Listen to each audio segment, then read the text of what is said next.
Surprising that after this, there won't be any more episodes until April 25th. But I need to get it out of the way.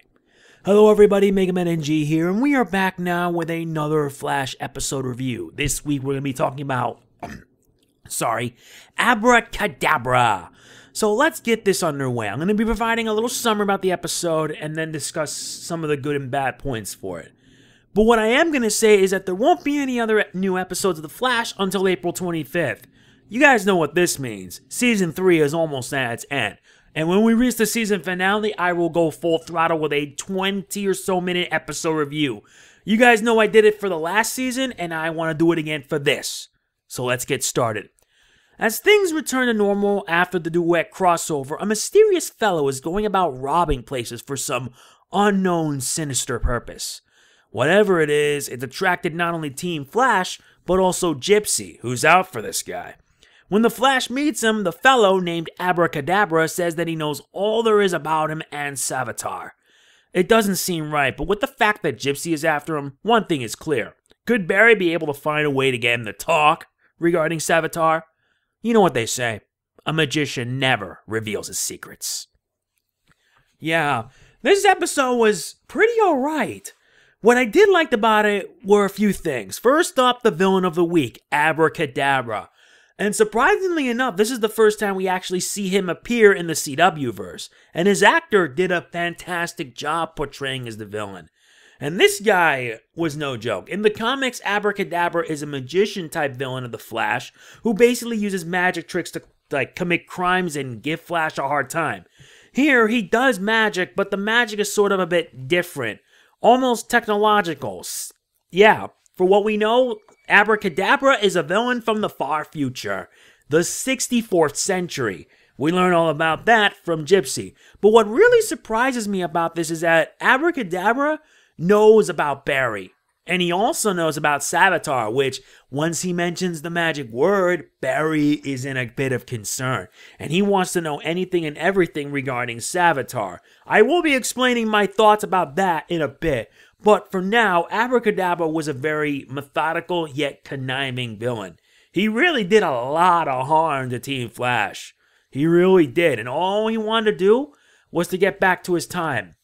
The episode did make a continuity nod when Cisco mentioned that it was the same time machine that Thatâ made. It is surprising at least, but it is also awesome seeing him, but it stinks we may never see him again after this since he's now under the custody of Gypsy. He has much to answer for, and he did kill a lot of people. Which can pretty much confirm that this guy is a very dangerous villain. A villain that you don't want to mess with.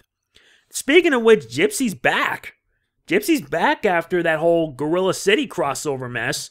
And she's here because she wants Abra Kadabra for one reason. Payback. Gypsy has something more important, and you can tell that she's so tense and so upset. Even more upset when Joe West let him out. And that really got him ticked off, especially Cisco, and we learn why.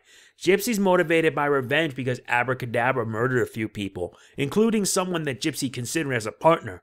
I did like the dynamic between Gypsy and Cisco, but what really sucks about this is basically the relationship is probably not going to happen since these two had a falling out. It makes me sad since I wanted to see it happen, but I really feel bad for Cisco. It's bad enough he lost his brother due to Barry's incompetence with Flashpoint, and it makes it even worse with this. And it actually does get more worse along the way. So, what really also surprised me in this episode is that there were a few things I noticed. First up, Wally didn't do much, which, after being trapped in the Speed Force and having to relive the worst moment ever, he's a bit shaken up. But I have a feeling that it's going to get a lot worse for him. I only wish that Wally can get himself back into shape so that way he can be back as the Kid Flash we know. I know he's a bit shaken, but I wish he could actually do a bit more. It sucks he didn't do much because Barry had to be the one doing it, along with the rest of Team Flash. In addition, Barry is a kind of a dumbass. Yeah, Barry's a dummy because I heard in a line that if he wants to know about Savitar, the only way how is by going to the future. And boy, oh boy, that's not a good thing to do. Not a good thing, because I swear it has to be the writing. Because I understand that Barry is trying to protect the people that matter to him, but he does it in a way that makes Peter Parker seem tame by comparison. I could be wrong, but I swear Barry is being a bit of a knucklehead. And I feel that if he does go to the future, it's going to end up being more problematic for him because he's about to see the consequences. And we know that he already went to the future and witnessed Iris's death by Savitar. And this surprising feeling that's going to end up being inevitable makes me wonder if Barry's going to cope with it. He already lost his mom. He already lost his dad, which pretty much served as a motivation for him to go back in time and set up Flashpoint. And now this. What more does he have to suffer? And considering that we saw previews for the next episode seeing past Barry meeting his future self, it's not going to be pretty. Although, what really shocked me about this episode was the ending. The ending was a big shock. I was happy that Caitlin was recuperating, and then she went into cardiac and flatlined. And I thought she was gone.